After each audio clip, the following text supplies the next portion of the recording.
Okay, over to the mixing bowl here. We've got about 1.5 cups of brown sugar, and to that we're going to add 3/4 cup of honey,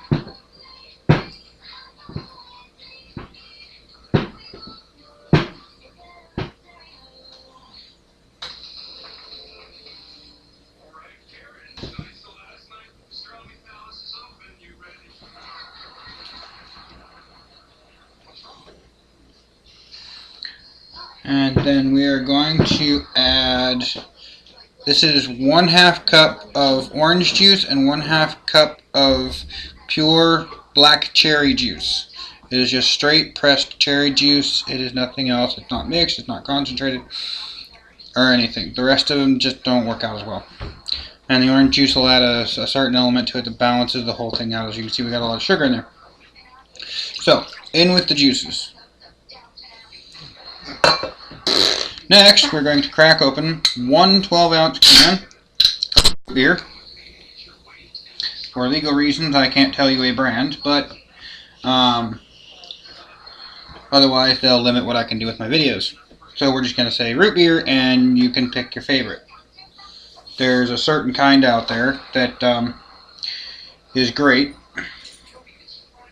and works absolutely good for it. What about you? Speaking of which, we just got a new dog, if you catch my drift. Go get them. Little hint there on the root beer. Alrighty. So we're going to go ahead and add that 1 can of root beer. I'll taste it. I'll taste it. Because we want a somewhat runny, somewhat thick consistency sauce here. Is what we're going for. Get on this chair and we also want a little smoky, even though it's already been smoked, because we're also adding a lot of sweet. So, again, no brand names here, just simply ingredients. We're going to add 1 teaspoon of liquid smoke. They already know about everything. And you don't know. Turn it up. Pick your brand. Just look for something that says all natural, just concentrated liquid smoke. If it's got all kinds of different ingredients in it, nah, I wouldn't.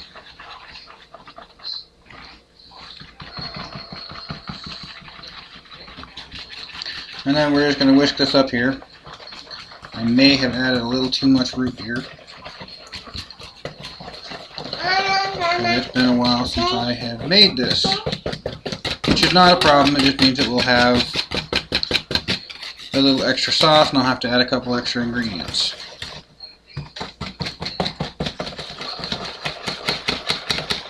Yeah.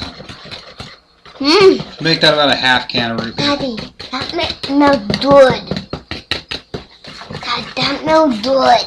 On the computer lower, it looks kind of like a. And you don't need it to be all fizzy like that. So if you want to open up your root beer ahead of time and flatten it, by all means, feel free. And I am actually going to go get my brown sugar and add some more to that. I said keep the walkway clear.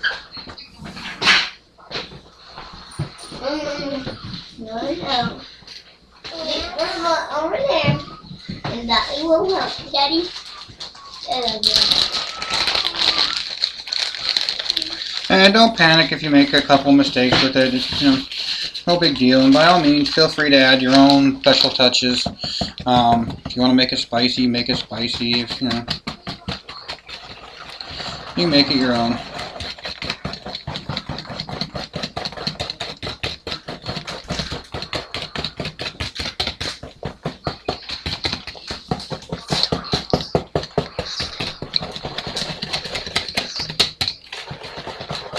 I love that. It's a sauce And for don't even this. worry about it if it's too watery, because this is going to cook right alongside the ham in the oven for hours. Yeah. And it's going to get, because we got a spiral cut, it's able to get into all those little nooks and crannies and everything else, and you're still going to get what you want. It's just nice to have it a little thicker is all. But you still want that nice root beer flavor to it. We're just going to go ahead and add all of that. That's approximately 3.5 cups of brown sugar. My mini-me kitchen assistants here.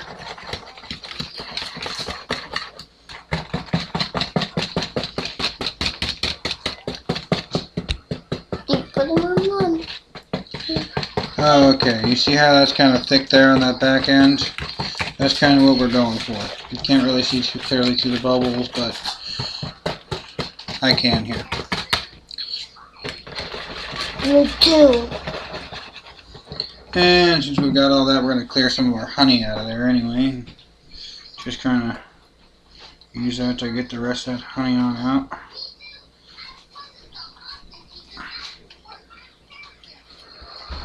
It's going to be nice and sugary. And you could probably even work a version of this for your sweet potatoes if you wanted. Yeah. Damn. Trust me, it would taste so delicious. Candy yams. It's really delicious. You can use it for a lot of things. You can use it for 100, 190, anything. Nita. Almost You're anything. gonna put me off. Nita. What would the holidays be without the children fighting over everything, right? Whoa, whoa, whoa. Trust me, it wouldn't be the same.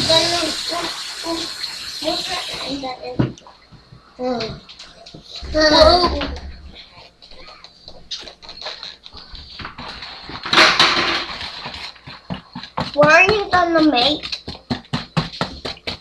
That.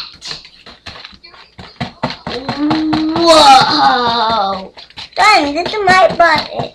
Okay, so we're gonna make sure we keep this clear of everything because You're gonna make me with it liquidy like this, we can add a couple simple ingredients to it and turn it into a root beer barbecue sauce, awesome.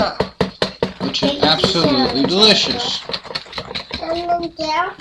From here, my recommendation, if you wanted to be a root beer barbecue sauce, would be to add ketchup to it till it thickens, and then add my signature barbecue dry rub to it, which, while it is not available on the market yet, I hope to soon be able to pull some resources and be able to put out hopefully some of these sauces as well as the dry rub, because the dry rub you can do everything with, and it's my little secret that I don't share. Clean all this out of the way, guys. Okay, so our oven is done here. Please ignore the screaming kids in the background. They won't go away. So we're going to point you in the direction of the stove here. Get you a good view.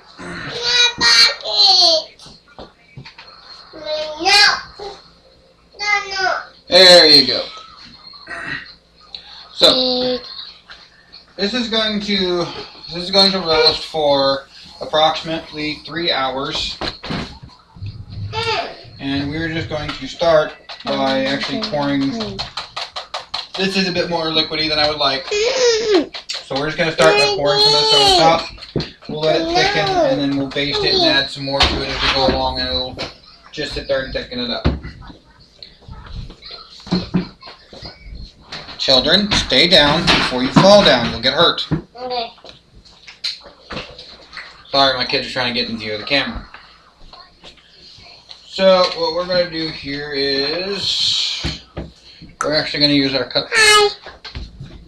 Dip that right in there and pour the juice. Okay. We're in a video. You did you want to? Gonna top our whisk here and take and scoop a cup of this out. And we're just gonna kind of press down on that ham there and loosen it up because it's already spiral cut, so we can get down in there real nicely. And we're just gonna start pouring that right on down the center there. And we're gonna move. My eyes are creepy. Look, A little bit. my eyes are creepy.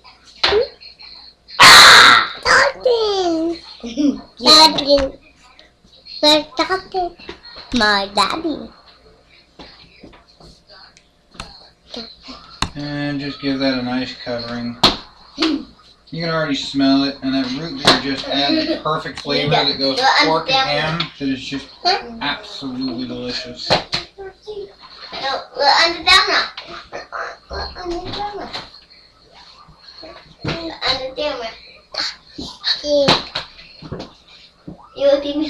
Okay, so we got this started with a couple of sauce, a couple cups of sauce. Aren't you going to watch? And I'm the video. Huh? On the video. we are going to go ahead and rinse up and place that in the 275 degree oven as recommended by the package. So check your package. You can do any size. You know, you can change up the amount of ingredients to help out with this. But basically, what we're going to do from here is we're going to go with the package settings on it. Sorry, back up here. Okay, so we're going to go with the settings that from the package. We're going to start with that, and we're going to keep an eye on it because this is actually a fully cooked ham. It just needs to heat, and it's been in the fridge, so it's not frozen or anything. So what we're going to do from here is we're going to come in about every 20-30 minutes, and we're going to baste it, and as it thickens up, we're going to continue to brush it on, and then we're going to get this nice thick bark, actually, is what they call it, to the outside of the ham, which is it's also a crust or a bark, depending on what you want to call it. It doesn't matter. It's the same thing. It's this nice little layer of just sweet and crunchy on the top here to go with your nice juicy ham. And it's already got a lot of smoke flavor. As soon as you cut the package open, you can just smell the smoke coming out, the smoke flavor coming out of that. So that's about all there is to it. I mean, it's just real simple, real quick. Just follow the instructions for the size of your ham. Need to do my ham. Right in the So video. yeah, we're gonna check back in. I'll check back in with you guys more towards the end here. But I'm going to put this in, like I said, and we're going to baste it about every 20 to 30 minutes until it's done. So, I will see you guys in a little bit. Okay.